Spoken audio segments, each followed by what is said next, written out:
Hey everyone, and welcome to the Monday edition of Baseball Today. It's my dancing buddy, Trevor Plouffe, who's all smiles because he's going to be in that seat for the next few hours because he's got this, then he's got talking baseball, but that's okay because as they like to say, baseball's hot in the streets. It's And so it hot right now. really is. You must get your last minute, shopping done because we don't know how long we're going to be on the sidelines. We don't want to talk about that. We're going to have plenty of time to discuss about that December 2nd deadline. Stop. Let's talk about all the good stuff that has transpired over the last 48 to 72 hours. Can your brain handle this, first of all? No, I just told you, I don't know what I'm going to say today on the show because so much happened. Money is flying around. People are happy. It's going to be a good Christmas for some of these families, or at least it better be. And happy Hanukkah, by the way, to everybody out there. That's right. Last night was the first night of Hanukkah. I do it, dude. I do a great Sandler impression of the Hanukkah song, if you want to hear it at some point. Invite me over for one of these nights. Yeah, because instead of one day of Christmas, we have 8 crazy nights. That's pretty good. Whenever you feel like the only kid in town without a Christmas tree, here's a list of people who are Jewish, just like you and me. Yeah, I could do the whole. I guess I don't have to come over anymore. You just did it for me. Yeah, actually, it's funny. I at the winter meeting several years ago, there was a karaoke room.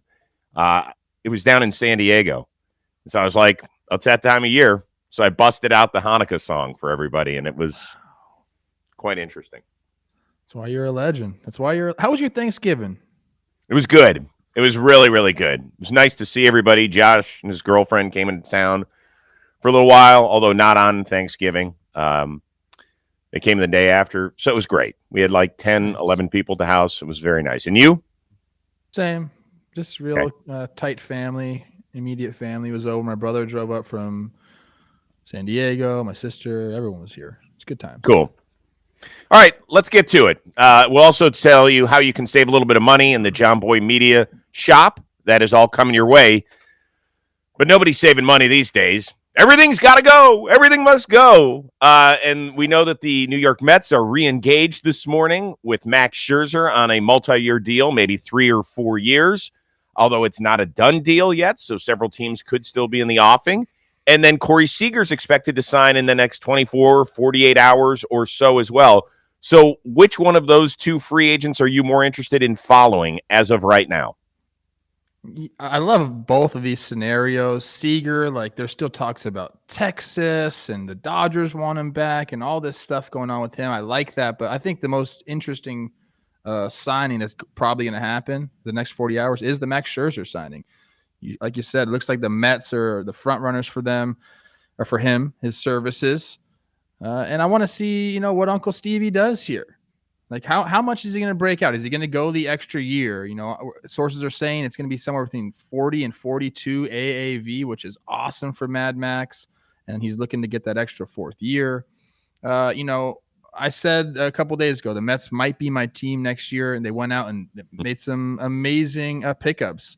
Escobar, Kana, and who else did they get? Another person. Yeah, they got Marte. I mean, those are 3 excellent signings right there. They go get Scherzer, and now we're looking at, that NL East. Look out.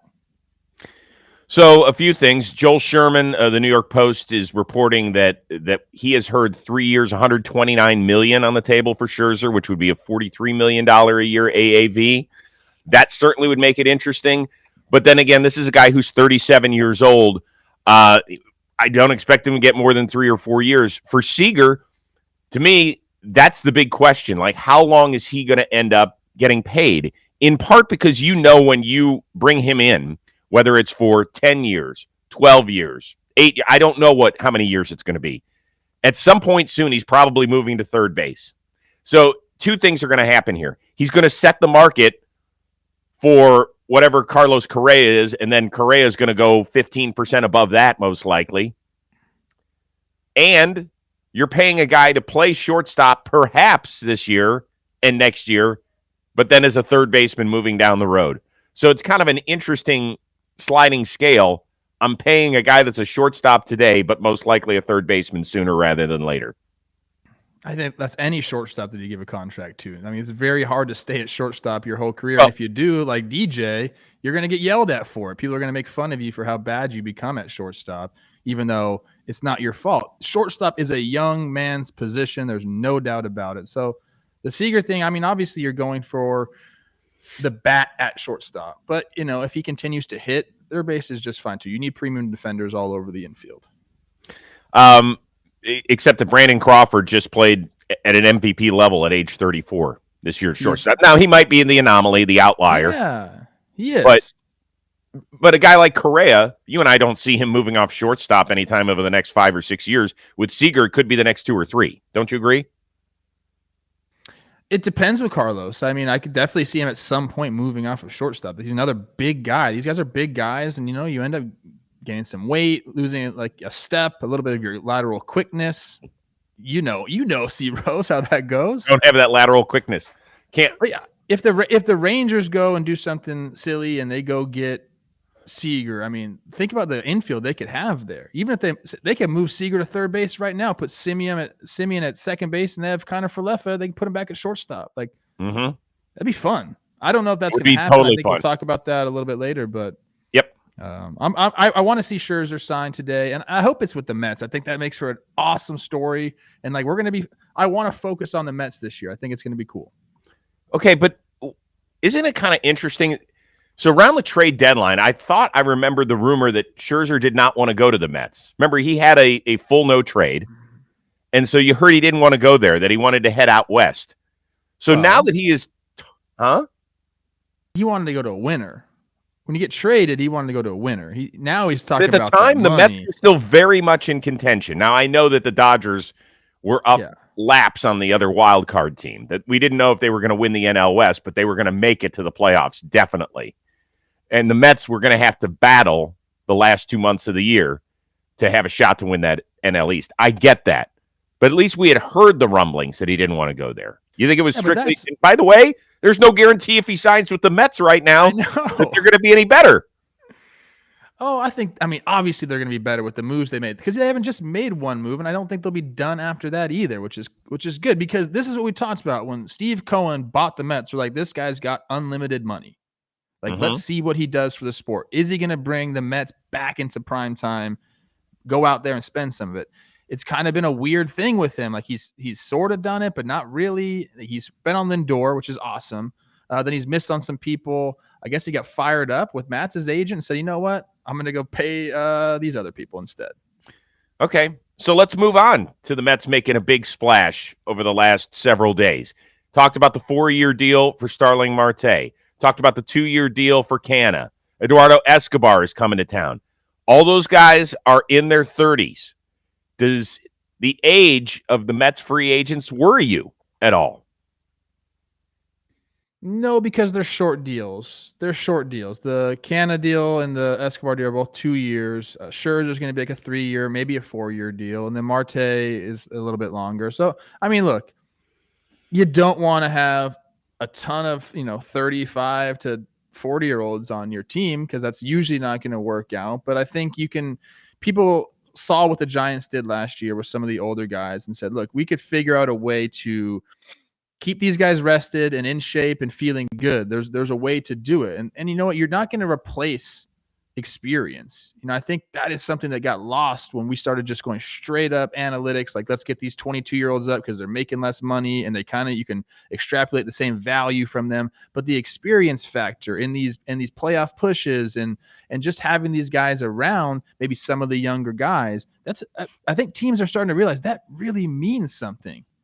So I think having some veteran presence is a good thing for the Mets. I mean, there's like sayings like that's so Mets or Metsy as it gets you. You need some veteran presence there to really lock down that clubhouse, so that doesn't happen anymore. Right. And listen, in year 3 and 4, is Starling Marte going to be swiping 47 bags a year? Probably not. That's free agency, though. You have to go out and give to get, right?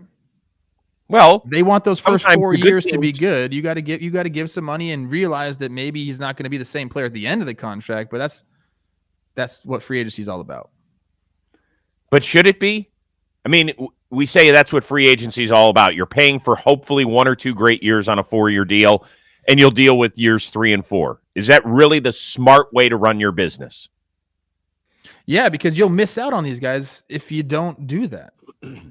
That's leverage. This is the only time players have leverage is when they get into free agency, and that's part of the business. The teams have so much prior to free agency, like it's gonna happen when these guys get to this point in their careers. They're gonna want the extra years, and teams are gonna have to pay up. I will say this. I thought the Mets last year easily had a top 10 offense coming into 2021.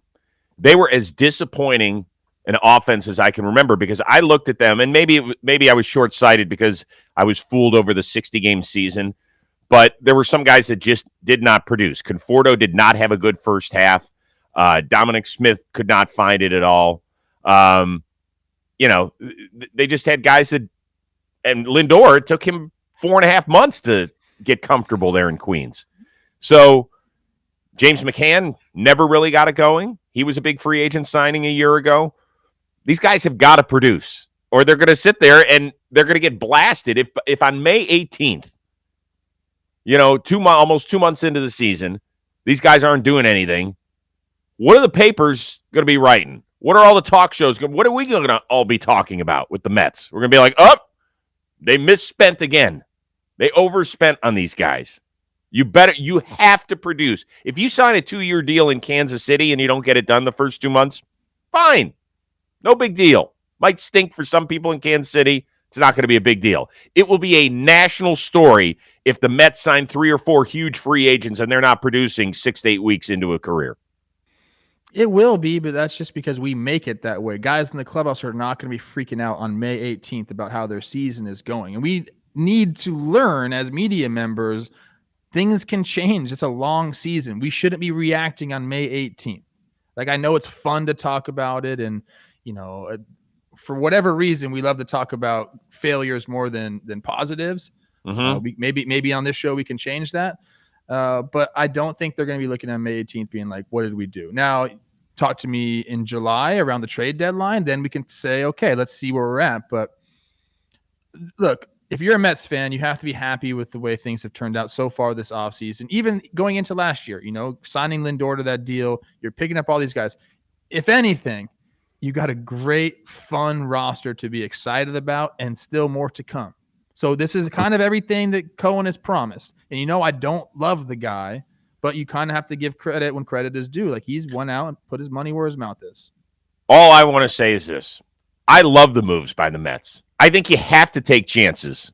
I do. All I'm saying is I understand how people – you and I have been around this game an awfully long time. I won't criticize a guy ever after 6 to 8 weeks of struggling, because at the end of the year, it's a 6-month season for you during the regular season. You are going to have times where it's like this. That's why it's called a baseball average. It means 1 month you might hit 200, another month you might hit 400. That's why you're a 300 hitter. So I understand it. I'm not going to blast guys after 6 to 8 weeks. That's not how I roll. I just understand the national narrative occasionally. With that being said, I think something that has to be talked about with these 3 pickups. Escobar, one of the best guys in baseball. You know him from Minnesota, right? Beloved teammate, correct? Yeah, of course. Great guy. I've heard nothing but great things about Marte as well, right? Mm-hmm. Works his butt off, does his thing. Canna, hilarious personality. I think he's going to be a star in New York. Like, really good, funny, dry sense of humor, right? He'll work there. I think so, yeah. Okay. And Escobar, excuse me, Escobar is perfect for the New York media landscape because he's always positive, and he'll just straight up say, it's my fault. I need to be better. Like, he's good.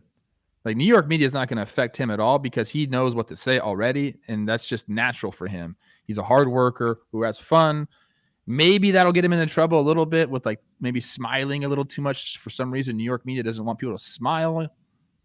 You got to be working hard all the time, which is ridiculous. But I said that this is a fun team. Like, I think Mets fans, like, be excited about the guys that you have on your roster, because You added these guys. You already had some hilarious, awesome personalities on your team with Lindor, with Alonso, with guys like that, Dom Smith. Mm-hmm. Okay. So. Hey, real quickly, Robbie, I don't know if we can get a quick spell check, but I noticed that on the last topic that we got rolling there with Adam Frazier, we've got a little bit of a spelling. I see that now. Yes, I'll change it. Yeah, that's okay. It's just when we turned this in for final grade today, it was the chat that pointed it out. Okay. And he's been partying since well before Thanksgiving. So people, you got to understand. I have been. Yeah, it's a little rough morning, Monday morning. Okay, that's all right. We'll talk to you soon. Perhaps you can borrow not only an eye but some cash from Marcus Semien. 7 years, 175 to the Rangers.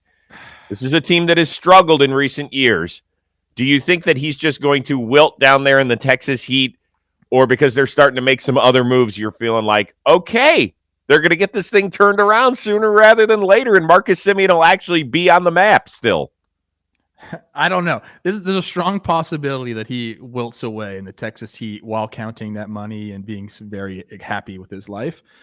But look, Rangers, I've been on record to say they're probably my least favorite organization in baseball, them and the Angels. Okay? That's just facts. I've been saying that for a long time. But look, they brought in some new people. Chris Young's their GM now. And they've been saying they got money to spend and they're willing to go make some moves. They've done it with Semien here, which I think is awesome. I always say there are certain guys you don't think twice about giving your money to. Like, you're not worried they're going to do something stupid. Semien is one of those people. He's going to work hard for you. He's going to be a model citizen. Like, he's everything you want in a ball player. So I'm happy for that. They got to make some other moves. We talked about it a little bit earlier with the possibility of Seager heading down there. Story's still available. They've talked to Correa. I think they're still very much in play for one of these shortstops. And then we can start talking. They got John Gray signed up. They need to add to the rotation still. But, when you start to put some of these guys, some of the talents on that roster, specifically in the infield, I can get on board with that. Like, maybe you can bring my fandom back a little bit, and you won't be one of my most hated organizations. You might be like middle of the pack now. It's a 50-50 right here, Chris, for me on if he's going to wilt away or they're going to build around him. I got to see, because I don't think their farm system is producing much as of late, and that's very important. So we'll see. Yeah, I think particularly this year it's going to be a struggle, right? John Gray gets 4 for 56. They get a Cole Calhoun on a 1-year deal. I think he's 34. They're still going to be a bottom feeder in this division unless they make a couple of other earth-shattering moves. And it's been a rough go for Texas fans in recent times. They last made the playoffs in 2016. Since then, they've had 5 seasons, one of which was a shortened season. So outside of that 2020 year, they've finished at least 23 games out in the division each and every year. Last year, it was 35 back of the Houston Astros. They lost 102 games. Heck, they even mistimed the opening of their brand new stadium, right? It happens during a pandemic, so they don't have any fans. The most exciting baseball games that have been played in that barn haven't even involved your team. It was during the World Series and the postseason of 2020. So they've got to get some enthusiasm down there. It will always be a Dallas Cowboys town. You're fighting now with the Dallas Mavericks and Luka for, the next headline in town. So you've got to make a splash. And in which case you have to overpay. Marcus Semien, congrats, man. He bet on himself 1 year, $18 million up there in Toronto and finished in the top 3 in the MVP. He did awesome. I'm happy for him. He's a good dude. I don't think it's going to come down to the last day of the season for him this year as to whether or not he'll make the playoffs, unlike 2021. We don't know that. Let's give these guys some time.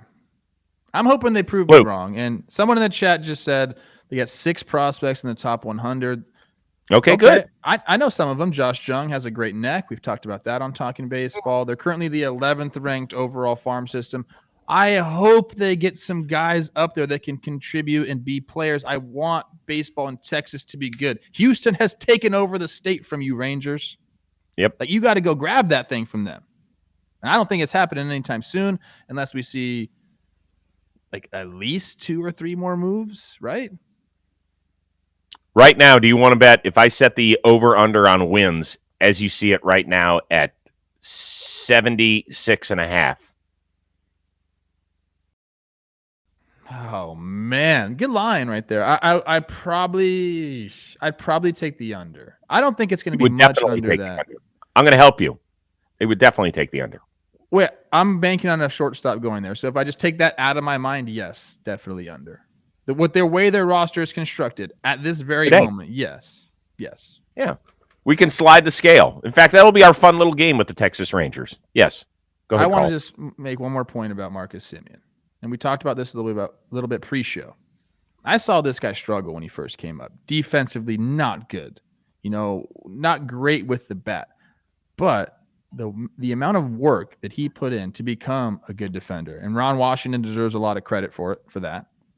I'm blanking on the name right now. There's another coach over there that really helped him, Kotze. I love the fact that he just got better and better and better, and now you look at his career earnings after this contract, over $200 million. Like, great. Let's go, man. Like, that is, I'm happy for him. Couldn't happen to a better person. So congratulations, Marcus. All right, I'm wearing a Toronto Blue Jays lid today in honor of them bringing Kevin Gausman reportedly north of the border for 5 years and $110 million. How long before the Jays, in your opinion, surpass either the Rays, the Sox, or the Yankees on your high expectations list in the AL East? You pose these questions just so people are going to get mad at me. I know. No, I don't. That. Yes, you do. I don't do that. I think they've already. You know what?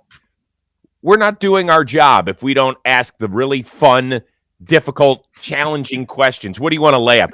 Do you like the Kevin Gausman signing, Trevor? Listen, I think they've already talking about expectations for me. They surpassed the Yankees, in my opinion. Wow. And I know the Red Sox just went off and had a really good year. I think they surpassed the Red Sox for next year too. I'd put them at number 2 behind the Rays right now in the AL East with this signing. And with that lineup, I really, and I'll tell you why. They already have an elite offense. Okay, I know Semien's gone now. That hurts a little bit, but the guys they have there are legit. You can go down the line. Okay, now look at the rotation, the people that they have. You got Gausman, you got Barrios locked up, you got Manoah, who looks like a star, at least a 2. And you got Ryu, who you paid a bunch of money to, who can be really good. Like, that's 4 legitimate starters plus Nate Pearson and some other guys, Ross Stripling and whoever else. This is a team that's built. Like, the roster construction is really, really good here. They have less holes than those 2 teams that I just mentioned that they leapfrogged with expectations. Well, except that they just had the Cy Young Award winner in Robbie Ray. I mean, Gausman's going to have to do a lot to match the year that Robbie Ray just had. Wouldn't you agree with that? Yeah, of course. Robbie Ray was incredible, and Semien, they're both gone. I understand that, but he's going to fill that void to some degree. You can't just brush that off to the side. Let's say that Gausman is 85% of what Robbie Ray was this year alone. Okay? He doesn't have the strikeout numbers that Robbie Ray does, but other than that, he's still a really dependable pitcher. He has increased his strikeout rate over the last few years. Like I said, it's not elite like Robbie Ray's is for a starting pitcher, but it's good enough. But then you're taking away a guy that just hit 45 bombs in Marcus Semien, and you're asking Kevin Biggio, who has been in and out of the lineup and up and down, to man second base at this point. And then Espinal at third.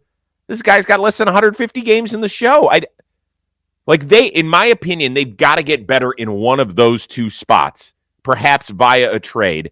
And they still have to get better at the back end of the bullpen. I know that Romano pitched well. He was hurt at times last year. Maybe they feel comfortable enough with him. But, it wouldn't shock me. I'm just going to throw this out there. It wouldn't shock me if they make a play for Josh Hader. Yeah, I mean, look, I'm talking about roster construction right now. Like, I just think that they have higher expectations, or at least in my opinion, they do. And all these teams are going to make moves. So before the season, we're going to change all of our minds and we'll say this and say that. But yeah, I do think the Blue Jays still have some moves to be made. But the way they're set up right now, it's really good. It's not just good for It is next good. year. It's good for like the next 5 years. Yes. So I guess if I'm I were to happy for answer them. my own question, Yeah, um, answer it. I will. You don't have to yell at me. Step. Easy. What? Did you just give me this stink eye?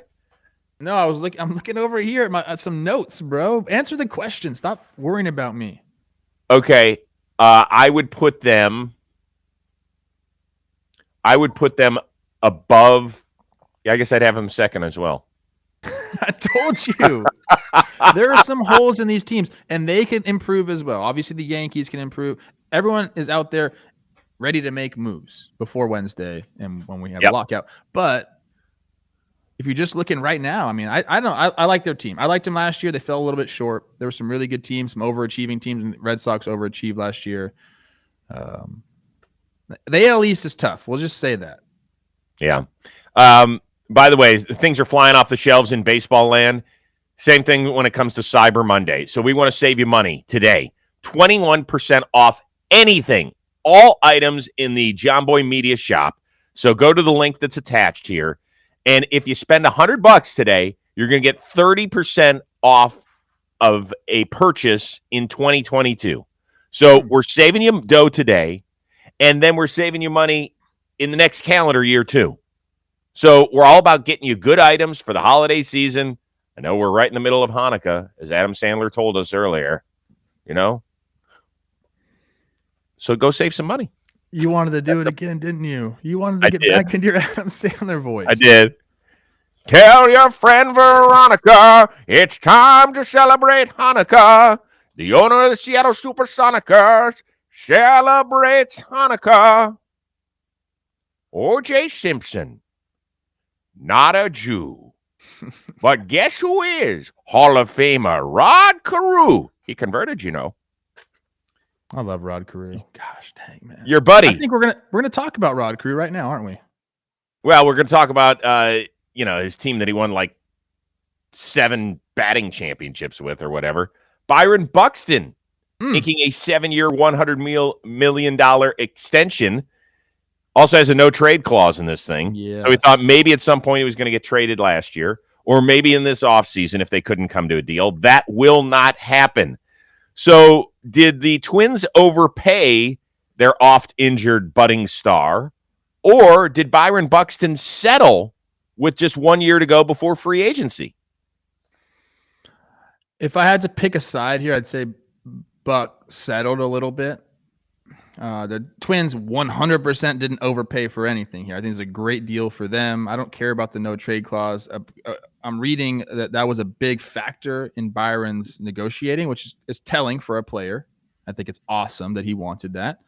And sometimes I wonder why clubs balk at that so much. Obviously, I understand the flexibility that you have when you can trade someone and the flexibility you don't have when you have the no trade clause. But a player who wants to be like with your organization, that's a good thing. And that's what Buck basically said. I want to put this same uniform on my entire career.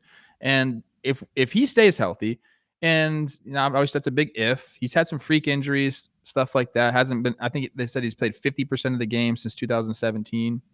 But when he's on the field, he's one of the best players in all of baseball. And you're getting him at a very cheap cost. I know there's some incentives. There's some very attainable incentives, which is cool for him. A lot of the MVP finishes are pretty high. And then the one I liked was $500K for, over 550 plate appearances. Then it's like every 30 plate appearances after that, it's another $500K. And he's going to be hitting 1, 2, or 3 in that lineup. It's going to accrue a lot of plate appearances. I'm happy for him there. I think it also says a lot about the Twins and the way that they treat their players. I think Buck sees Rod Carew. He sees Tony Oliva. He sees Mauer, Morneau, Nathan, all these guys, Killebrew when he was alive. All these guys, they're just part of the fabric of the Minnesota Twins. And they come around a lot and they're involved a lot. And I think Buck sees that and wanted to be a part of that. He guaranteed himself a lot of money here. But I think it was important to him obviously, because he really wanted that no trade clause, to just be around and be a Twin for life. And that's, like I said, very telling of his character and also very telling of kind of the Twins and the way they treat their players. I think it's exemplary in terms of the relationship between a player and the team that drafted him very high overall. Sometimes in business, things can go a little sideways, and it didn't. And it was important, as you mentioned, for Byron Buxton to stay there. And as much as sometimes we shit on teams for just being all about the dollars and cents, it's not easy to scratch a 9-figure check to a guy who has played in less than 49% of the games the last 3 years. Let's give credit to the Twins organization. Yes, they're going to get a great deal if Byron Buxton ends up playing 85% of the snaps over the length of this deal. They are going to get out because this is a $250 million ball player when he's healthy. But he hasn't been. We throw that term around. Well, if he's healthy, well, he hasn't been. And they still gave him a $100 million contract. That means they like the guy. That means they believe in the guy. It's not easy to just say, here's $100 million. Now go play 49% of the time. That's not easy to swallow, Trev. You talked about Buck and staying on the field and how good he is when he's on the field. I have a stat right here. You want to hear it? I'd love to. On a per game basis, obviously that's a caveat there. On a per game basis, Mike Trout is baseball's best player since 2019, averaging 7.8 WAR per 150 games. Mm-hmm. Buxton's number 2 with 7.7, followed by some household names, some people you might have heard of: Fernando Tatis Jr., Aaron Judge, Mookie Betts, Carlos Correa. Buck is one of those guys when he's on the field. He's Mike Trout light when he's on the field. That's the truth, bro. I know, but don't you don't applaud the organization a little bit for giving 9 figures to a guy who has not been on the field? I do. I think they know what they have. I think it's very smart for them. I applaud them for doing it, but it's very smart for them. What are they going to do? Totally. They can't let this guy go. They can't let this guy go. They had drafted him. They groomed him. He's been with them. They cannot let him go. People in Minnesota, obviously, the fans would react poorly to that. And then to watch him go and be the type of player he can be somewhere else, they could never do that. It was just about finding the right dollar amount for them. And they found it. Yep. All right, let's move on to we had a trade over the weekend. Padres deal Adam Frazier to Seattle for a couple of prospects. Is that more interesting than Avisail Garcia reportedly inking a 4-year, $53 million deal to patrol the outfield in Miami? I think the trade's a little bit more interesting to me. I don't know what Miami's doing down there. I need to take a deeper dive into the roster construction and what Avisail does for them. Avisail, I believe is how you say it. Mm-hmm. Get my baseball lingo back. But the Frazier deal is cool. I want to see the Mariners. We saw them essentially overachieve last year. We can call it that, right? You think? Yeah, I would say with that offense, they overachieved. They want to compete now. Like, they got a taste of it. It tastes good. They want more. Go trade for Adam Frazier, who's been an excellent big league player. And that's just the start of some moves they're going to make. I like that. I like seeing what the Mariners and what they can do in the offseason and then into 2022. All last year, we kept saying, we like the 2021 Mariners, but I think we're going to like the 2022 Mariners a lot more. Well, now is our chance to see. They've already made one move, assumingly more moves are coming too. So I'm more interested in that and them improving their ball club. Miami, like I said, I don't know where they've made some great moves, and they have a great front office, and their time is coming. I guess I have to do a deeper dive into the Marlins. I'm sorry. I'm not there yet with them. Well, so Frazier, people in San Diego say, well, hold on. We've got this all-star Gold Glove type second baseman, and he just didn't do it for us. I thought that was partly the Padres' fault. I think they looked at him in his super utility role, which is fine, but he also was really, really good at second base. If you wanted to trade for a second baseman, fine. Put him at second base, and that's it. They were moving him all over the order as well. I don't think they'll do that in Seattle. I think they'll find a home for him at the top of the order, perhaps even leadoff, and let him do his thing. Let him get settled. I think he's going to be better in Seattle than he was in San Diego after the trade. As for Garcia, I like it that the Marlins are making moves. That offense was putrid, worse in the NL last year in batting average, worst in OPS, so they had to make some moves. I don't think this is the right one at all. They still need another outfielder, in my opinion. This is a guy that is, depending on which metric you believe, I mean, we know he's got a good arm, but sometimes the metrics are all over the place on him defensively. Offensively, I get it. Career high 29 homers. That was in a pretty good hitter's ballpark. This is not a good hitter's ballpark. It's just like $13 million a year for a guy who's league average-ish at the dish. Is that too cruel to say? Or is that kind of where he is? Look, every time a signing like this happens, it just makes me think their front office sees something they like. Organizations value different things in players. So whether it's, they like his contact rate, and I'm not looking at the numbers at all, his contact rate or his exit velo average or whatever, like they found something they like in this guy and they think they can exploit it or help him get better. Like they're not just going to give that money just to say they spent money. They like Avisail, and I mean, there's a lot of things to like about him. Like he has a very repeatable swing. I think you can unlock a lot of things, even though he's been a really good hitter in his big league career. Maybe they're banking on him to, find a little bit more. And it could be just one move that starts a bunch of moves. They signed Alcantara. Yeah, and that was a great move. And then maybe they get Castellanos, and then we can start to talk. Well, that's the thing. I don't mean to bag on Garcia. That's not my point. My point is this cannot be the centerpiece of your offseason. It is the biggest spending for a free agent that this ownership group has had. Okay? This can be part of the equation. I like it much more as part of the equation, not the end of the equal sign. Does that make sense? Sure. I 100% believe there's more moves to be made. There's a lot of good players out there available in trade and in free agency. But like we mentioned earlier, Wednesday night, it could all stop. So there is going to be a flurry of moves here. We're waiting on the Scherzer stuff. We're waiting on the Seager stuff. Those have been said to about to be happening. It's and just we'll see if the other guys wait. Give me pause as a Miami fan is that last year in our outfield, we had Starling Marte and Adam Duvall at the beginning of the year. And we still weren't good. So how is signing Avisail Garcia without somebody else going to make us better? No? I know. I'm waiting. I'm waiting too, but all we can deal with is the here and now. And so we're saying, Marlins, it might be a nice first step. You have more steps to go offensively. You can't just wait for all those young kids in your farm system to grow up and say, okay, they're here. Now we're ready. Because don't waste this pitching staff you've got. Do not. I'm telling you right now, don't waste this pitching staff. It's damn good and fun to watch. All right, which under the radar move that we haven't talked about yet should have your fan base super excited? I think it's the Klubot news to the Rays. Mm-hmm. We haven't talked about that yet. And I know Yankee fans are like, we saw him. He did throw a no-hitter for you guys and was, wasn't healthy the entire year. But I had an interesting thought about this signing.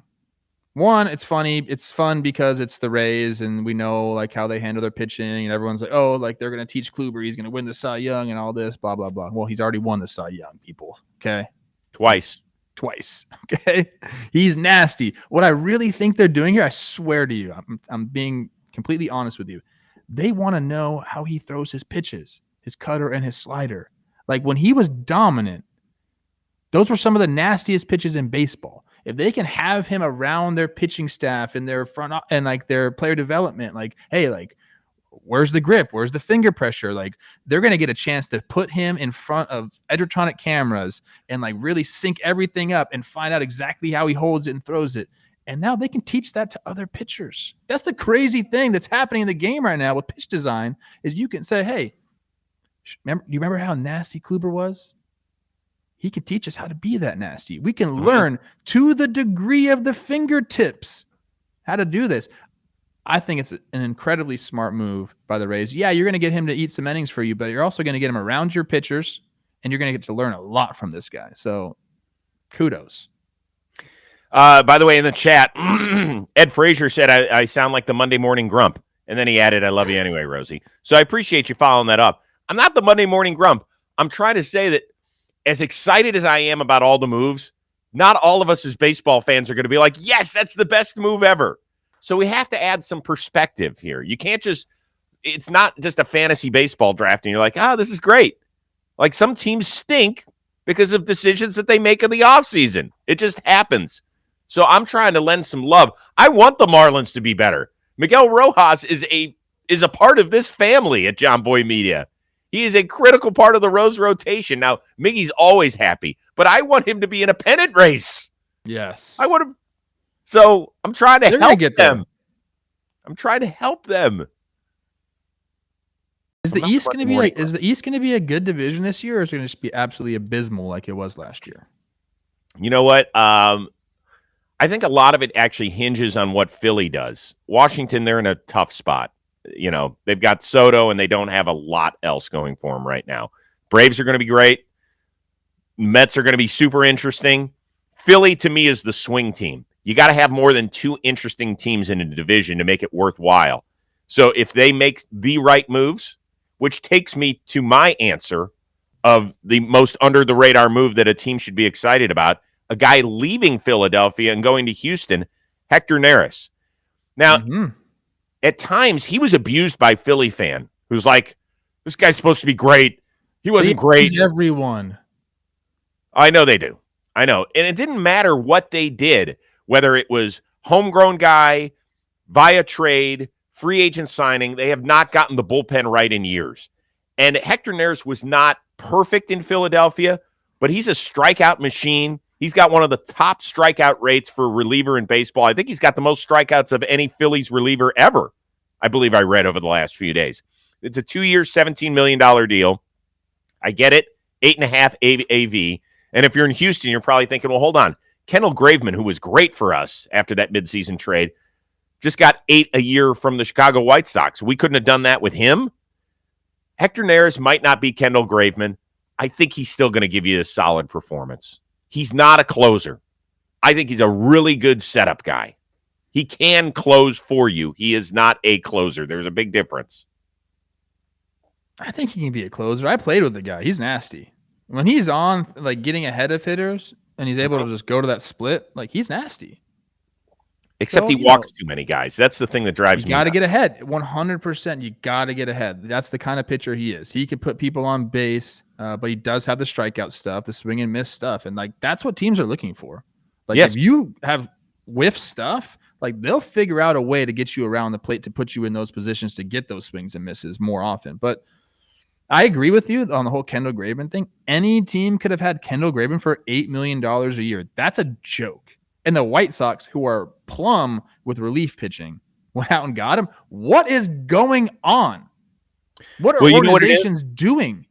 We talk about Philadelphia not ever having a freaking bullpen, and they let Kendall Graveman go for $8 million a year. I know. Like, teams like that. What are we thinking? Well, I was thinking Kendall Graveman was ending up in Philly. I had him going there for 3 years on the Rose rotation free agent fantasy draft. It didn't make any sense. The Brewers should have went out and got him. Brewers, you could have went Graveman to Devin Williams to Hader if you wanted to. Yep. Before we leave Neris, last 3 years, 11.5 Ks per 9, an ERA plus of 124. League average is right around 100. This guy is significantly better than average. I think he's going to make a difference down there in Houston. All right, last topic. And boy, this has been a beefy baseball today. Amazing painting that's been floating out there of Mike Trout, painted by Greg Kreinler. I hope I'm pronouncing your last name right. I apologize if it's wrong. It's his amazing catch in Baltimore in 2012.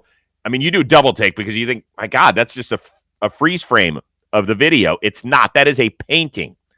So if you could have him paint one iconic baseball moment for you that you would hang behind you when we do baseball today, it doesn't even have to be an iconic moment, just something special, a snapshot of baseball in your mind. It could even involve you. What would it be? Well, you kind of threw me a curveball there. I didn't know it could be me. I was just thinking about really cool photos that like this would work for. I have two. They don't involve me at all. Okay. One is the Adam Jones catch for Team USA at Petco.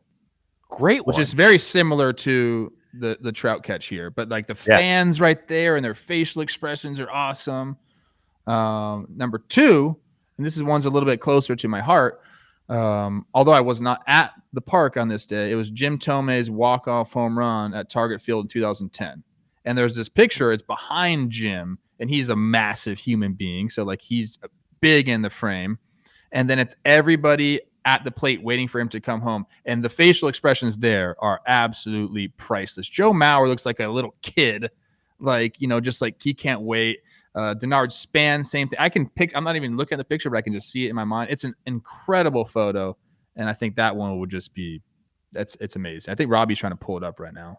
Yeah, Robbie's working overtime. Is this the picture right here? Yeah, look at that picture. You see Mauer right over Jim's right shoulder? Dude, how about Denard Span there at the bottom?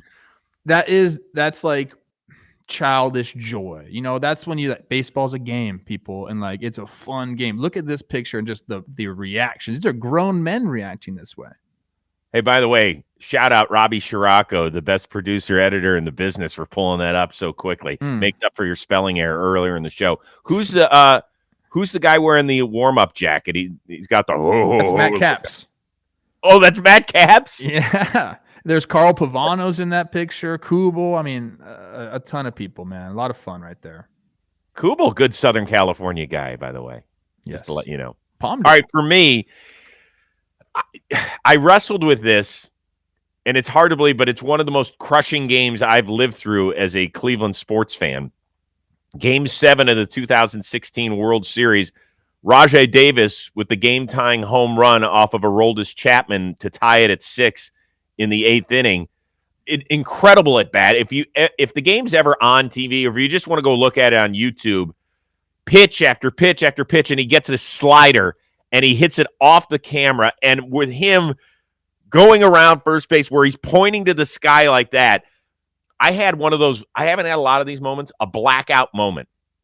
I think I've told the story before where I'm in the suite of Mike Napoli's family. They were nice enough to invite us in because the MLB suite that we were always in was like 50% Cubs fans. You know, they were they had like John Cusack was in there, and they were like, well, let's just get as many big name Cubs people as we were. I was like, I'm fucking out of here. So Napoli's were next door, and they were nice enough. They were like, Chris, come hang with us. Nicest family ever. And when Rajai went deep here, I went crazy, screaming at the top of my lungs. I'm like, and we have Cubs executives sitting next to us, and they're looking at me like, what the hell is the matter with this guy? Holy shit. But that's an incredible moment. What happened in that game, though? I don't remember. Did they seriously got to be that guy? I'm just kidding. I talked to Raj about this at bat, and we were in Cleveland in the weight room. And before a game one day, we were just sitting there stretching. I was talking. I was like, just tell me what you were doing. Like, tell me what was going on through your head. He's like, honestly, he goes, I had the simplest mind. He's like, I just said, do not swing at a ball. Like, make sure it's a strike. That's all he said. He's like, I just wanted to make sure it was a strike. He's like, I didn't even care if I struck out. Like, it just had to be a strike. And you saw him choke up right there. Puts the bat to the ball. Was it a slider? I thought it was a heater. No, it was a slider because that was the whole thing. Yeah. It was a slider. But, I mean, I remember that moment too. I went nuts as well. Let's see. Robbie's pulling it up right now. What speed on that thing? 98, bro. That was a heater. Oh, it was a heater. He went and got it. So he said that he didn't remember his trip around the bases at all. He said he felt like he was floating, and before he knew it, he was at home plate, and like he's like showed me his arm, still has goosebumps, like all that good stuff, man. Yeah, that's the shot that Fox had. There was a viewing party right outside of the gates there in left field in this area, and the fans that they showed. I mean, I don't know if you can get this shot, but they were going nuts out there, just jumping up and down. And, you know, we've seen that with viewing parties. And obviously in Atlanta this year, it was great for the Milwaukee Bucks during their NBA title run. Just all the fans together, you know, those are those indelible moments where you'll live forever. And I'm sure there's a bunch of Cubs fans in the chat that are like, yeah, how'd that game end? I get it. You won. Congratulations. Our season came down to Michael Martinez pinch hitting, which was ridiculous, but it was really Dude, I've said that all the time. Think about the people who ended that game. It was Michael Martinez versus was it Mike Montgomery? Mike Montgomery. Yeah. Like, that's baseball, man. It makes me upset. Like, we couldn't have our best versus our best in that moment. You know, every other sport has that. We've talked about this on Talking Baseball. Like, in crunch times, in every other sport, the ball is in the best player's hands. I know. Freaking baseball, dude. Yeah. Game 7 of the World Series, extra innings, and you have the 2 last guys on the roster, essentially. Right. Deciding it. It's wild, dude. All right. I just want to make sure that nobody has signed in the last few minutes. I went and looked. I don't think they have, so. Although Andy Martino, who covers the Mets and the Yankees for SNY, says the Mets are close to a deal for Max Scherzer. Sounds like it's going to happen. Been saying that. I know. By the way, you know who else was close to a deal with Max Scherzer? The Padres. Sorry.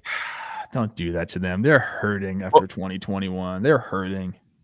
All right. Listen, this was a blast today. Who knows? We might have to call an audible and do this again tomorrow, although I don't think we can. But we're definitely going to do it Wednesday.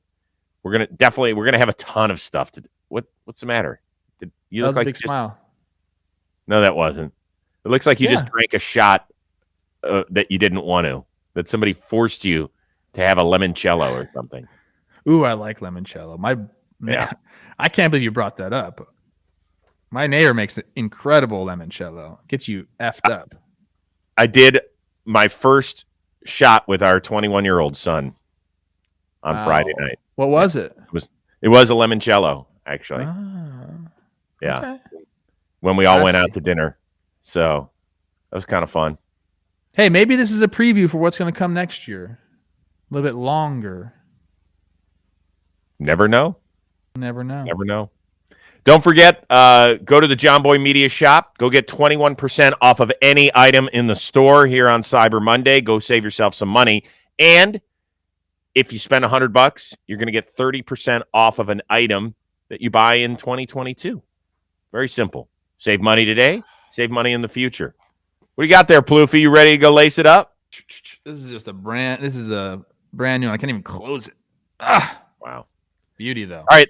I think we set a record today on Baseball Today. Robbie, sorry, you're going to have a little extra editing to get this one out. Don't forget to subscribe. I know. Oh, right. Yeah.